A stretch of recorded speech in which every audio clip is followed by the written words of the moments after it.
Program tabungan perumahan rakyat atau TAPERA yang ditekan Presiden Jokowi menuai gelombang protes keras dari masyarakat kelas pekerja.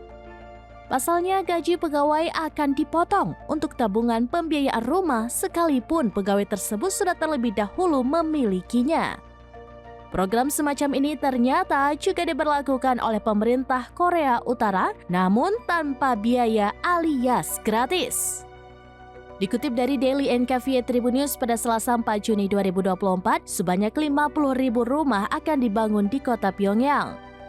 Saat ini, proyek pembangunan telah memasuki tahun ketiga dan ditargetkan selesai pada tahun 2025 mendatang.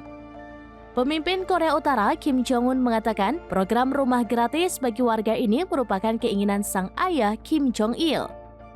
Ia bercita-cita membangun 100.000 rumah untuk warga di Pyongyang. Namun, proyek tersebut tidak dapat diselesaikan oleh Kim semasa hidupnya. Pembangunan rumah untuk warga ini juga selaras dengan ideologi Kim Jong-un, di mana kepentingan rakyat harus didahulukan.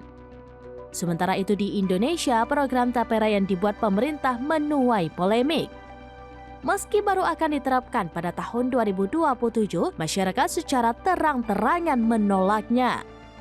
Sementara itu, Kepala Staf Presiden Muldoko menjelaskan TAPERA sebenarnya bukanlah program untuk memotong gaji pegawai. Menurutnya, program ini pada dasarnya adalah tabungan untuk membantu rakyat memiliki rumah.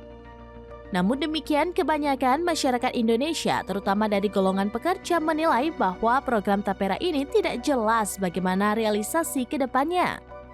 Terlebih, baru-baru ini beredar kembali temuan Badan Pemeriksaan Keuangan atau BPK tahun 2021 silam, di mana uang simpanan dari 124.960 pensiunan maupun ahli waris senilai 567.457.735.810 rupiah tidak dapat dikembalikan oleh Badan Pengelolaan atau BP TAPERA.